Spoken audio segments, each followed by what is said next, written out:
தற்போது சுகாதாரத்துறை அமைச்சர் விஜயபாஸ்கர் செய்தியாளர்களை சந்திக்கிறார். பார்க்கலாம்.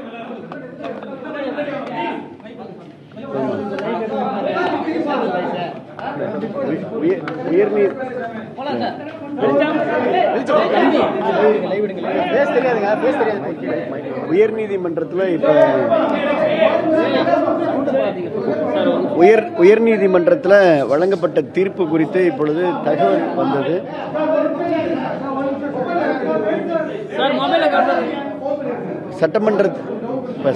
சட்டமன்றத்திலையும் இது குறித்து இப்போ நம்முடைய உறுப்பினர்கள் கேட்டதுக்கும் பதில் சொல்லியிருக்கிறோம். உங்களுக்கு தெரியும், இந்த நிகழ்வு என்பது நம்ம அரசை பொறுத்த வரைக்கும், மக்கள் நல்வாழ்வுத்துறையை பொறுத்த வரைக்கும் நம்ம இந்த கவுன்சிலிங் நடத்துவதற்கு அனைத்து ஆயத்த பணிகளையும் நம்ம முன்னேற்பாடாக அனைத்து பணிகளையும் ஆயத்த பணிகளெல்லாம் செய்து கொண்டு தயார் நிலையில் நம்ம இருந்தோம். இன்றும் நம்ம ரேங்க் பட்டியல் வெளியிடுறதுக்கு தயாராக இருந்தோம். 16ஆம் தேதி கவுன்சிலை துவங்குவதற்கும் துறை எல்லாமே ஆயத்த நிலையில் இருந்தது. ஏற்கனவே இது சம்பந்தமா உங்களுக்கு தெரியும், உச்சநீதிமன்றத்தில் 15க்கும் மேற்பட்ட வழக்குகள் வந்தது. உச்சநீதிமன்றத்தில் 15க்கும் மேற்பட்ட வழக்குகள் வந்தது.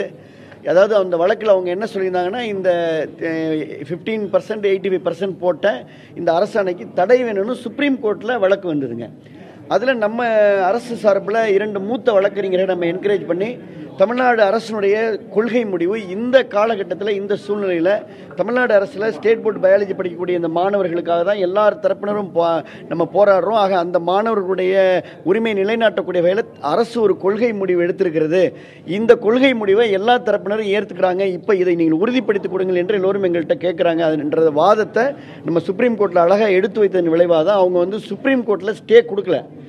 இதை எதிர்த்து, இந்த அரசாணை எதிர்த்து சுப்ரீம் கோர்ட்டில் தொடர்ந்த வழக்கில் 15க்கும் மேற்பட்ட வழக்கில் அவங்க ஸ்டே கொடுக்கல. அதை நீங்கள் டிஸ்போஸ் பண்ணி நீங்கள் ஹைகோர்ட்டில் நீங்கள் பார்த்துக்கங்கன்னு அவங்க டிஸ்போஸ் பண்ணாங்க. இப்போ ஹைகோர்ட்டில் இந்த வழக்கு வந்ததுங்க. ஹைகோர்ட்டில் நம்ம நம்முடைய தலைமை மாண்புமிகு முதலமைச்சருடைய உத்தரவின் பேரில் நம்ம துறை செயலாளரெல்லாம் முழுமையாக இந்த பணியில் ஈடுபட்டு இந்த காலகட்டத்தில் எப்படியாவது நம்ம இந்த கொள்கை முடிவை நம்ம நிலைப்படுத்த வேண்டும் என்பதில் அரசு உறுதியாக இருந்து அட்வொகேட் ஜெனரல் தான் ஆர்கியூ பண்ணாங்க. எல்லா வாதத்தையும் கேட்ட நீதிபதி நாங்கள் இன்றைக்கி தயார் நிலையில் இருந்து இந்த நேரத்தில் இப்போ இதுக்கு தடையாணை வந்திருக்கிறது. இந்த நேரத்தில் உடனடியாக முதலமைச்சர் கவனத்துக்கு எடுத்து சொன்னோம். இப்போ சட்ட நிபுணரோடு கலந்து ஆலோசித்து எல்லா தரப்பினரும் ஏற்றுக்கொள்ளக்கூடிய இந்த 85% 15% இந்த இடஒதுக்கீடை தொடர்ந்து அரசின் கொள்கை முடிவை நிலைப்படுத்தக்கூடிய வகையில் அரசு இதில் உறுதியாக இருக்கும். இதை உயர்நீதிமன்றத்தில் இது இப்போ உயர்நீதிமன்றத்தில் நீதியரசர் சிங்கிள் ஜட்ஜ் நீதியரசர் இந்த தீர்ப்பை வழங்கியிருக்கிறாரு. நாங்கள் அமர்வில் ஹைகோர்ட் பெஞ்சில் இதை உடனடியாக அரசு சார்பில் நாங்கள் மேல்முறையீடு செய்வோம் என்பதை உங்களோடு தெரிவித்துக் கொள்கின்றோம். நீங்கள் கேட்குற கேள்வி எனக்கும் அந்த கேள்வி இருக்குங்க. அதாவது இப்போ நம்ம அரசு சார்பில் எந்த தாமதமும் இல்லை. அரசு தயார் நிலையில் ஆயத்தமாக இருக்கு. ஒருவேளை இன்றைக்கு தடை உச்சநீதிமன்றம் மாதிரி இன்றைக்கும் எங்களுக்கு தடை வராமல் இருந்தால் நாங்கள் இன்றைக்கி ரேங்க் பட்டியல் வெளியிட்டிருப்போம். திட்டமிட்டபடி கவுன்சிலிங் நடந்துருங்க. அரசு ஒரு கொள்கை முடிவு எடுக்கிறப்ப உயர்நீதிமன்றமோ உச்சநீதிமன்றமோ ஒரு உத்தரவு கொடுக்குறப்ப அதை நம்ம அந்த உத்தரவை நம்ம ஒபே பண்ணணுங்க. அதனால் அது எங்களுக்கு அந்த நகல் வந்த உடனே அப்பீல் செய்வதற்கு உண்டான வாய்ப்பு இருக்குது. அதை உடனடியாக அப்பீல் செய்வோம். 85% திட்டங்கிறது இரண்டாவது கட்ட நடவடிக்கை. முதல் கட்ட நடவடிக்கை என்னன்னா, மக்களுடைய பிரதிநிதித்துவமா இருக்கக்கூடிய சட்டசபையில நிறைவேற்றின ஒரு சட்ட நகலை மத்திய அரசு இன்னும் கிடப்புல போட்டிருக்காங்க. இதை விட ஒரு மோசமான மக்கள் நல்ல கேள்வி பிரதர். உங்களுக்கு இன்னும் விளக்கமாக சொல்கிறேன். இந்த விஷயமே நீங்கள் தயவுசெய்து எல்லாரும் புரிஞ்சுக்கணும். இன்றைக்கி அன்றைக்கி கூட ஒரு நானும் தொலைக்காட்சியில் பல்வேறு விவாதங்களை பார்க்குறேன். சில நேரம் இந்த கிரவுண்ட் ரியாலிட்டியை தெரிஞ்சுக்காமல் சில பேர் பேசுகிறது எங்களுக்கும் வேதனை இருக்குங்க. எங்கள் தொடர்ந்து மாண்புமிகு அம்மா அவர்கள் இந்த விஷயத்தில் தமிழ்நாட்டுடைய எந்த உரிமையும் மாண்புமிகு அம்மாவுடைய அரசு ஒருபோதும் விட்டு கொடுத்ததில்லை. தமிழ்நாட்டுடைய உரிமை அது எல்லா பிரச்சனைகளையும், காவிரி பிரச்சனையாக இருக்கட்டும், முல்லை பெரியார் பிரச்சனையாக இருக்கட்டும், இல்லை நீங்கள் நம்ம நெய்வேலி பிரச்சனையாக இருக்கட்டும், எல்லாத்துலேயும் உரிமையை நிலைநாட்டி கொடுத்துரு. அதனால தான் நீட் பிரச்சனைகளையும் தமிழகத்துடைய நிலை, அதாவது நம்முடைய உரிமை நிலைநாட்டுவதற்கு மிக கடுமையாக போராடி முதலமைச்சர், அம்மா வழியில் இருக்கக்கூடிய அரசு அதில் போராடும். இந்த விஷயமே ப்ளீஸ் அண்டர்ஸ்டாண்ட், உச்சநீதிமன்றத்துடைய சுப்ரீம் கோர்ட்டுடைய பெஞ்சில் ஒரு தீர்ப்பு வருதுங்க. சுப்ரீம் கோர்ட்டுடைய பெஞ்ச் அந்த பெஞ்சில் தேர்தல் நடந்து கொண்ட நேரத்தில் எங்களுடைய அரசு செயலாளராக கிட்டத்தட்ட ஒரு 15 நாட்கள் அங்கேயே முகாமிட்டு இந்தியாவில் எந்த மாநிலம் அந்த அளவுக்கு போராடலைங்க. தமிழ்நாடு ஒரே மாநிலம் தான் இந்த நீட்டில் எக்ஸப்ஷன் வேணும்னு கடைசி வரை போராடுதலை இன்று வரை இந்த நிமிடம் வரை போராடி கொண்டிருக்கக்கூடிய ஒரே மாநிலம் இந்தியாவிலே தமிழ்நாடு மட்டும்தான். இந்த விஷயமே சுப்ரீம் கோர்ட்டுடைய பெஞ்ச் தீர்ப்பின் அடிப்படையில் தான் இந்த நீட்டே வந்திருக்கு. அந்த தீர்ப்பின் அடிப்படையில் தான் மத்திய அரசு சட்டத்தை கொண்டு வந்திருக்கு. இருந்தாலும் கூட நாங்கள் சட்ட ரீதியாகவும் அரசியல் எடுத்த முறையாகவும் இந்த நிமிடம் வரை நம்ம இன்னும் அந்த கொள்கையிலிருந்து மாறல. நீட்டுக்கு எக்ஸப்ஷன் வேணும்ன்றதுல இந்த நிமிடம் உறுதியாக இருக்கும். இது கவுன்சிலிங் நடந்தாலும் உறுதியாக இருப்போம், தள்ளி போனாலும் ஒரு எல்லா நிலையிலும் நம்ம உறுதியாக இருந்துகிட்டே இருக்கிறோம். அதில் அந்த நிலையில் நம்ம மாற்றம் இல்லை. நீங்கள் சொல்கிறது சரிதான். நம்ம வந்து மத்திய அரசு கேட்ட அனைத்து விளக்கங்களையும் கூட ஹோம் மினிஸ்டர் கேட்ட அத்தனை விளக்கங்களையும் நம்ம கொடுத்துருக்கோம். துறை ரீதியான நம்ம ஜஸ்டிஃபிகேஷன் கொடுத்துருக்கிறோம். மாநில அரசுடைய கொள்கை முடிவை தெரிவிச்சிருக்கோம். இந்த 2 மசோதா வந்து இன்றைக்கு வந்து நம்ம தாக்கல் செய்து ஏகமனதாக தீர்மானம் நிறைவேற்றி மத்திய அரசில் இருக்குது. அதில் இன்னும் நமக்கு வந்து அவங்க ரிஜெக்டும் பண்ணல, அக்செப்ட் பண்ணல. இந்த சூழ்நிலையில் தான் நீங்கள் சொல்கிற மாதிரி இப்போ இன்னும் அங்கே வெயிட்டிங்கில் இருக்கே சார், இப்போ நீங்கள் என்ன நடவடிக்கை எடுக்க போறீங்கன்ற ஒரு கேள்வி எழுந்ததனுடைய அடிப்படையில் தான் உடனடியாக முதலமைச்சர் தலைமையில் சட்ட நண்பர்கள், அரசு செயலாளர், தலைமை செயலாளர் எல்லாருமே நம்ம ஜாயிண்ட் டுகெதராக உட்காந்து அப்போ நம்ம இந்த மாதிரியான ஒரு கட்டத்தில் நம்ம என்ன நல்ல முடிவு எடுக்க முடியுன்றது நீங்கள் எல்லாருமே ஏற்றுக்கொண்ட முடிவு இந்த 85% 15% உடைய அரசாணை. அதை தான் நம்ம வெளியிட்டோம். அதை எல்லாரும் ஏற்றுக்கொண்டாங்க. இதை நீங்கள் உறுதிப்படுத்துன்னு சொன்னாங்க சுப்ரீம் கோர்ட்டில். அதனால தான் நம்ம மூத்த 2 வழக்கறிஞர்களை வச்சு நம்ம வாதாடணும், போராடணும். தீர்ப்பு வந்தது.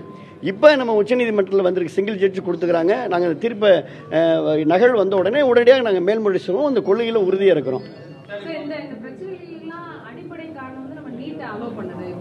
மேடம் நீங்கள் சொல்கிறது கரெக்ட் மேடம். நீட்டை நம்ம அலோவ் பண்ணல madam. Question is wrong madam. நீட்டை நம்ம அலோவ் பண்ணல மேடம். நீட் அப்படின்ற விஷயமே தேசிய தகுதி நுழைவுத் தேர்வு என்பது உச்சநீதிமன்றத்துடைய தீர்ப்பு வழங்குது. அதாவது சுப்ரீம் கோர்ட்டில் பெஞ்சில் நீட்டு தான் வேணும்னு தீர்ப்பு கொடுத்தாங்க. அந்த தீர்ப்பு கொடுக்கக்கூடிய அந்த சமயத்தில் கூட நம்முடைய அதான் நான் சொன்னேன், மூத்த வழக்கறிஞரை வச்சு உச்சநீதிமன்றத்தில் 15 நாள் இரவு பகலாக இருந்து போராடிய ஒரே மாநிலம் தமிழ்நாடு.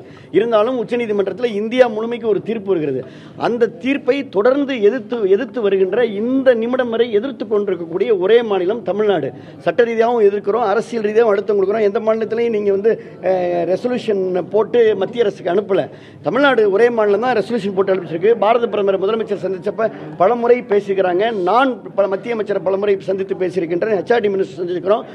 நம்முடைய அரசு சீஃப் செக்ரட்டரி தனியாக போய் அங்கே இருக்கக்கூடிய நம்முடைய PMO பார்த்துக்கிறாங்க, அரசு செயலாளர் பார்த்துக்கிறாங்க.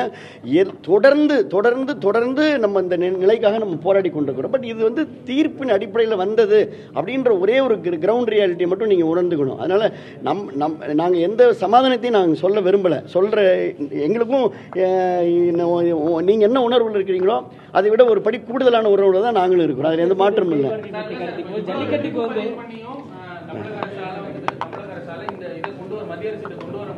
இல்லை அப்படி சொல்றது இல்லை. அந்த கரெக்ட்.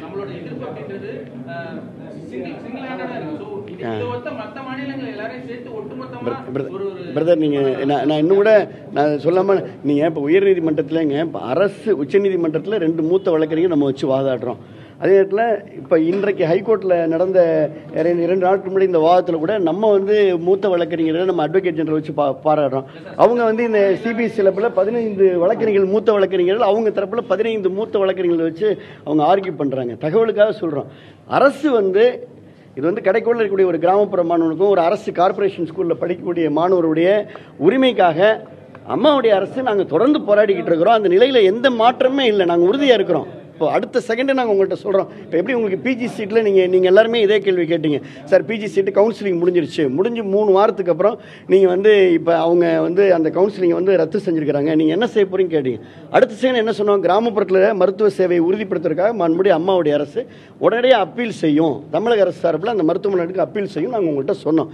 இப்போ நாங்கள் அதை அப்பீல் செஞ்சுருக்கிறோம். உங்களுக்கு தெரியும் இப்போ இது வரைக்கும் தடை இல்லாமல் அந்த பிரச்சனை நல்லபடியாக இன்றைக்கு வந்து ஸ்டேட்டஸ் கோல செப்டம்பர் வரைக்கும் ஒத்தி வச்சுக்கிறாங்க. இந்த ஆண்டு அதில் பாதிப்பு வராது. இந்த மாதிரி ஒவ்வொரு விஷயத்திலையும் அது சூப்பர் ஸ்பெஷாலிட்டியாக இருந்தாலும் சரி, இல்லை MDMS என்று சொல்லக்கூடிய ஸ்பெஷாலிட்டியாக இருந்தாலும் சரி, இல்லை MBBS இந்த +2 மாதிரி எல்லா விஷயத்திலையும் அரசு சார்பில் எங்களுடைய துறை சார்பில் எல்லளவும் முனையளவும் ஒரு செகண்ட் கூட தாமதமே எதுவுமே இல்லை. நம்ம 100% தயாராக இருக்கிறோன்ற மட்டும் அந்த கிரவுண்ட் ரியாலிட்டி ப்ளீஸ் அண்டர்ஸ்டாண்ட். வேறு இதில் எந்த இதுதான் கருத்து. இது